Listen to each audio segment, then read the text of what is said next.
Ndikulandireni Omai Nobambo. Thank you so much for your support and supporting my page, following my page.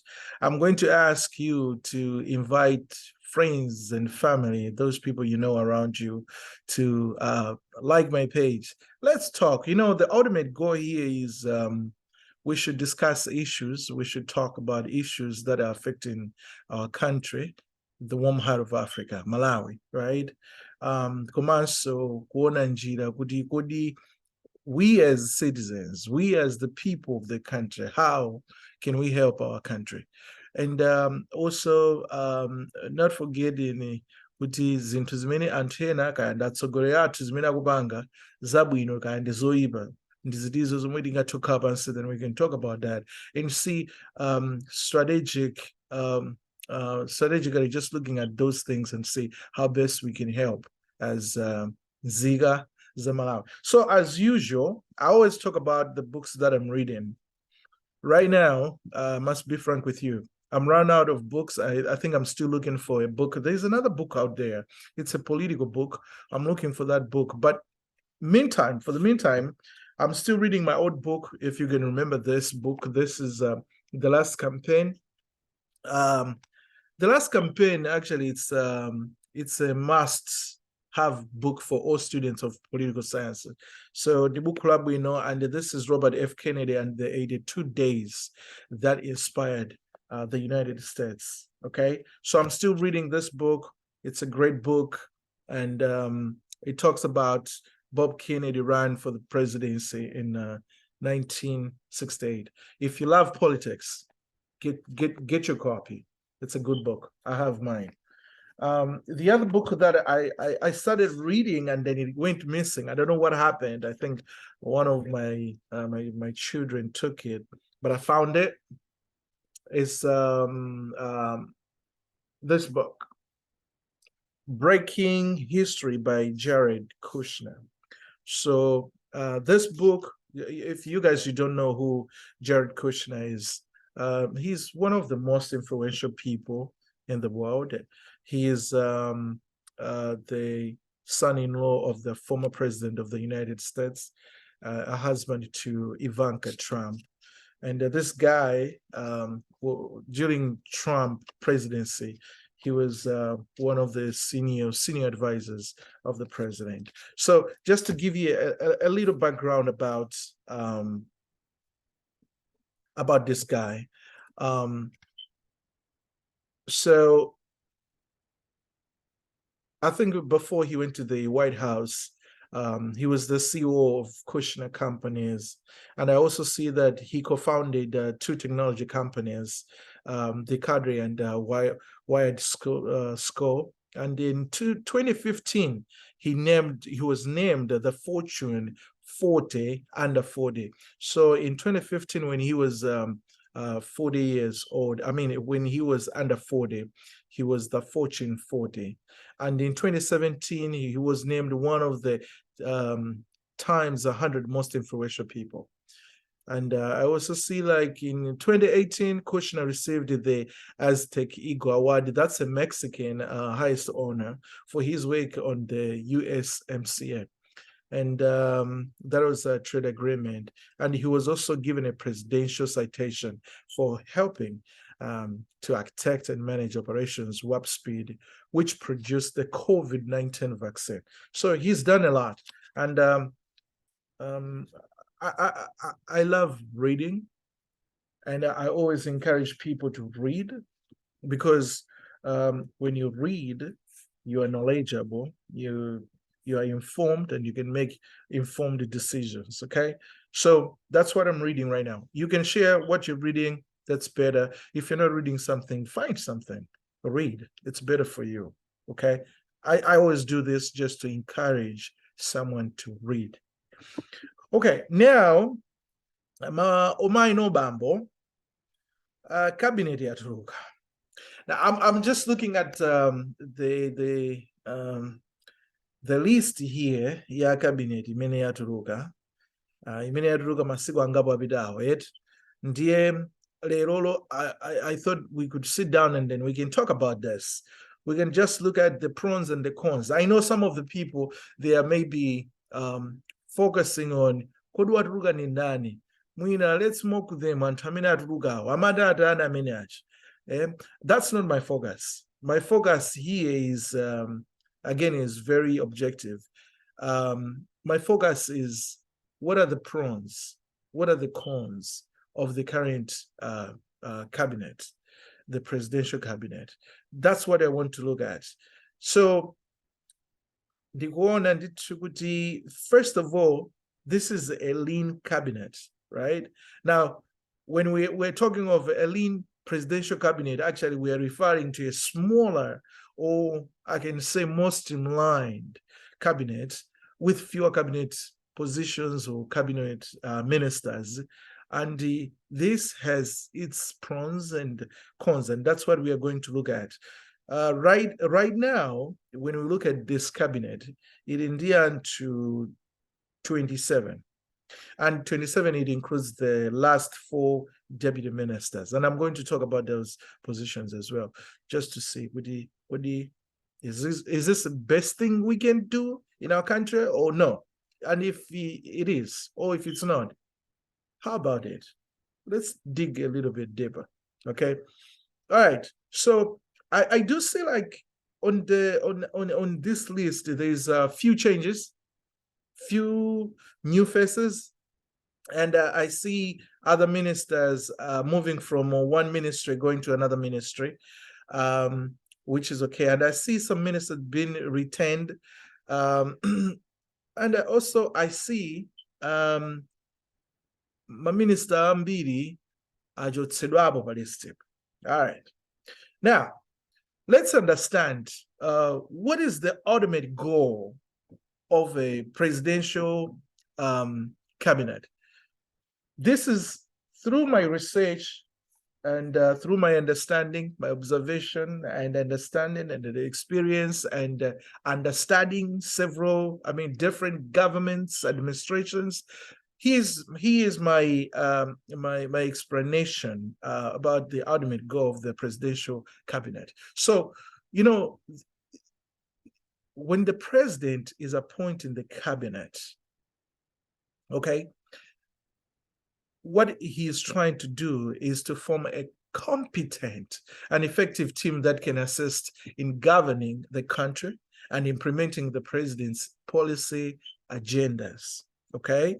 And the cabinet ministers, now we are looking at these cabinet ministers, they are responsible for running various ministries or departments in the government, and serving as president's advisors on key issues from those ministries, okay?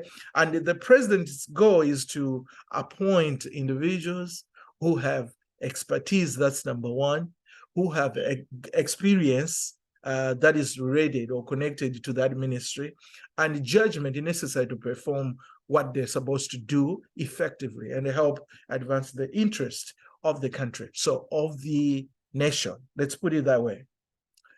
That's the ultimate goal. Now, with the current cabinet, are we meeting that goal? I think we are. At the same time, we are not, okay? The way I'm looking at it, and this is my opinion. The reason why I'm saying we are is we are fulfilling that the president needs to have the cabinet, and now here we are. We've got the cabinet ministers been appointed. That's fulfilling that requirement. And then we are saying we are not because we are not fulfilling what we just said, that what is needed is we need people who have the expertise in that area, who have experience in that area, or they can have the judgment necessary just to do the work in that ministry. Now, if we look at the current cabinet, do these people look like they have the expertise? And if they have, maybe you can correct me if I'm wrong. A minister ena anali ku ministry ina ajotsa abitisa ministry ina. Koda amene wakutanthauza kuti ali ndi expertise yoti ku ministry kumamagwira ntchitoko anali nayo ndi kuno pano pakumwe apititsako ali nayonso. Obviously, what I've seen is most of these, the most recent regimes, is they use the cabinet as a political tool. This is the time that most leaders, they use to uplift the lives of those people who helped them to get into government. And to many other athandiza kuti alowe mboma. Ndi amene amakhala ngati nthawi imeneyi ndi imene amapatsa kuti tapatseko udindo nawonso apeze cholowa. And that's what I've seen not only in Malawi, but I've seen this in Michael Ambirimbiri. Not only in this administration, but I've also seen this in different administrations, and that's what is happening. But now the question is, the big question is this helping our nation? Obviously not, because if someone is not competent enough, they do not have the experience that they need to perform their duties. They do not have that expertise. For example, if someone is a minister of information, right, and it doesn't even understand. I'm not targeting the current minister of information, by the way, but this is just an example. So doesn't know anything about communication, doesn't know anything about communication, right? Or information. How do we expect this minister to perform the duties or to fulfill the duties? Obviously, that's like planning to fail in life, right? So we are planning to fail. Ndekuti zinthu zina sizingathe kuyenda bwino chifukwa munthu uyu sakudziwa bwinobwino kuti kodi ku ministry kumeneku ndikagwire ntchito yanga yotani. Ndekuti azikangochita kumakagwira ntchito ngati mphepo, kumene kwalowera mphepo ndi komweko, kumene kwalowera mphepo ndi komweko. That's my point right there. So there was need, and they still need, that when we are appointing these cabinet ministers, can we look at their profiles? Can we sit down and see kuti kodi munthu uyuyu atithangatira bwanji kapena atithandiza bwanji? That's my point right there. Atithandiza bwanji. What value does this person bring on the table? Maminister alatu ndi chimozimozi ophunzira ake ayeso aja. Maminister ndi athangati onthandizira mtsogoleri. Ndiye ngati maminister awa ali wofoka, they've got some weaknesses, and one of the weaknesses is they cannot deliver. How do we expect our leader to achieve the goals, kapena kupanga accomplish all the agendas, the policy agendas that the leader decided to implement in a country? Ndizovuta. Ndizovuta kwambiri. Now, one of the things that I like about the current cabinet is it is lean. And like I said, lean simply means small, right? Lean simply means it's more streamlined, right? So if it's more streamlined and with few cabinet ministers, there is the pros too. I like that idea. That idea, I like it totally, like 100%. I get it. Here's the thing. The number one thing why I like this is there is increased efficiency. That's one of the advantages. So, a smaller cabinet means like fewer people, like we said, just to coordinate with, just to work with, right? And it makes it more easier for the leader or the president to manage and making government operations more efficient. And that's one thing I like about getting this team smaller. It's manageable, more efficiency. Okay. Chachiwiri chimene ndimaonapo ndi chomwe ndaonapo so njoti it's more cost effectiveness. So cost savings. Tikakhala ndi nambala yayikulu ya ministers, ndekuti the country or the government is spending more money on these ministers. So with fewer cabinet members, there are fewer salaries. You think about that. There's fewer allowances. There's fewer expenses associated with that cabinet minister. So this leads to cost savings for the government. And right now, I think this is our capital. This is one of the things that we should celebrate about. And we can't just say, cabinet, let's talk about the good things about it. This is one of the areas that we have to applaud the president. We have to applaud our leader for making this team smaller, because more money will be saved for the country, more money will be saved for Malawians. But the next question, of course, will go, where will this money go?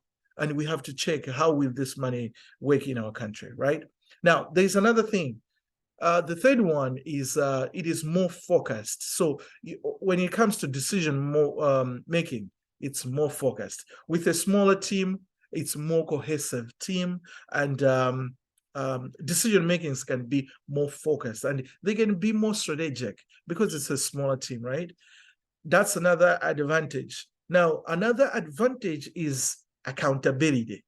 It's easy because unlike when we have minister, the cabinet minister, then we have deputy minister.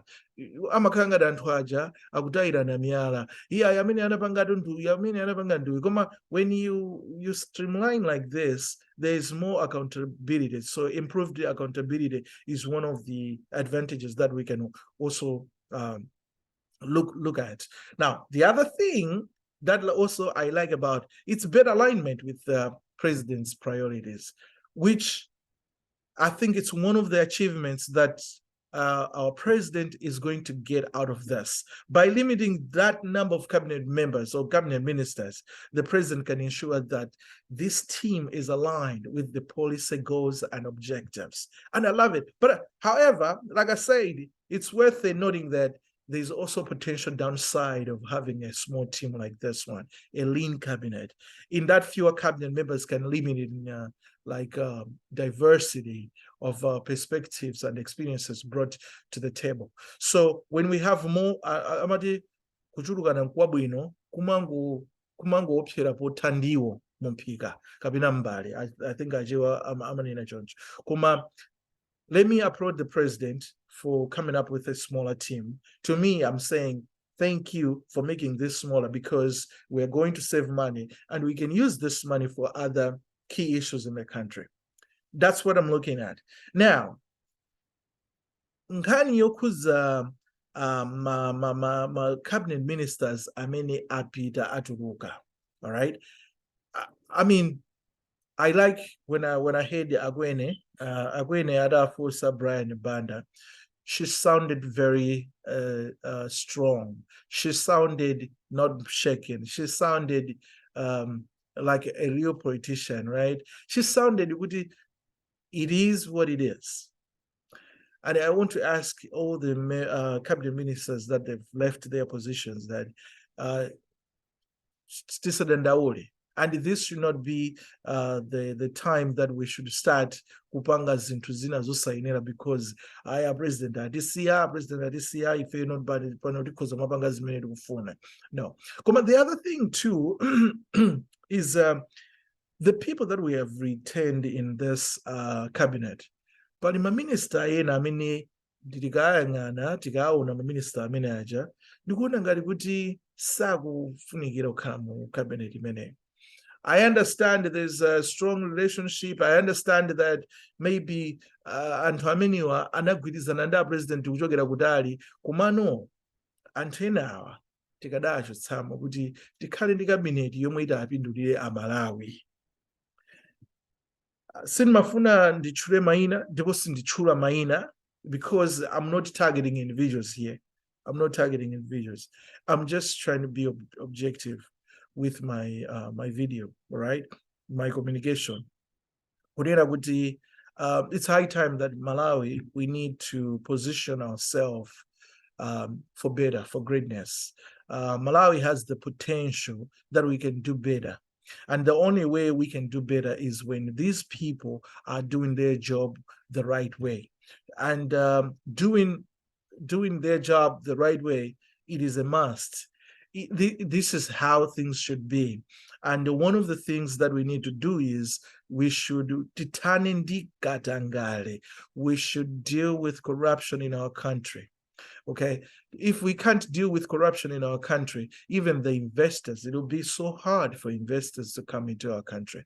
And I shared some days ago strategies that we can use kuti mudziko mwathu mubwere ma investors kodi tingapange bwanji ngati pakufunikira nzeru. I can help out with that thing. And again, remember, I'm not here only to blame the government or to blame our leadership, but as a citizen, the question is, what am I doing as a citizen? What am I doing to my country? Oh, I'm just waiting for the current regime to do things. That's not how things should be. So each one of us, it's a challenge. I'm challenging each one of you watching right now that think outside the box.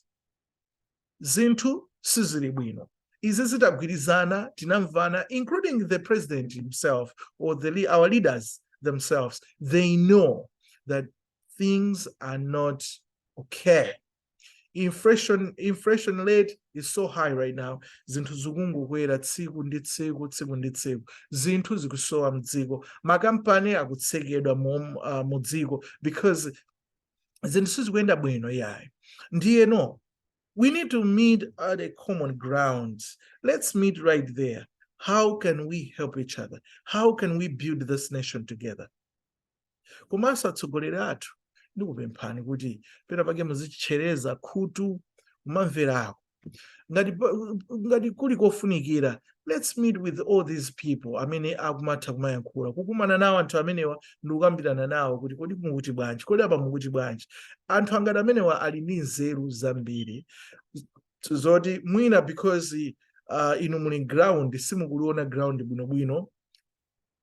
Ife amene tili kumastandi ife mwina tikumatha kuona mpira bwinobwino. So if you sit down with people like me, people who talks good about the country, people who wants to see the country doing great, sit down with them. Let's hear from them. Let's understand. And then some of the things, if you choose not to do, that's okay. That's all right. But some of the things you find out within these episodes zikhoza kupindulira dziko la Malawi. Omai no bambo, ndithokoze kwambiri chifukwa choti you had the time just to listen to me, to watch this video. I do not take this for granted. And my goal again is I want to see Malawi as a beautiful country. I want to see this country ikhale dziko loti tonse likhoza kukhalamo kumasangalala. Tonse zikhoza kumatiyendera. Ndifuna nditaona dziko la Malawi, Amalawi amene akuvutika kwambiri aja atatukuka miyoyo yawo. That's what I want to see. Izizi zomaona anthu akubandalama kwambiri, kumaona anthu apanga corruption kwambiri, kumaona anthu akulemera akuntunda okhaokhawa. I think it's high time. We need to do something about it. We need to do something about it. And Mr. President, let me tell you this. This is your only time that you should prove to Malawians that anavotera munthu amene amafunikadi kuti akhale pa mpando. And I do understand. I certainly understand you. I know that running a government is a serious business. Abakiri anayankhulaso chimodzimodzi. It is a serious business. Koma, let's think about Malawians. Tiaganizira Malawi. Ngati kuli kotheka tiaganizire ndithu Malawi. The decisions that we make, that is making most Malawians or most citizens to be struggling. Let's take responsibility. And when I say taking responsibility, we should not let this, the citizens should suffer more because of the decisions that we made. No, if we made a decision that affected the citizens, why can't we take that? Let's take that responsibility and let's give them a caution. If you ask me now, what do you think about kuti Malawi tiathandize kapena tathangatire? If you ask me that question, if you ask me right now, I'm going to tell you this. If I was given a chance to do something to Malawians right now, at this moment, I would say, let's start with a tax break. Let's give them a tax break.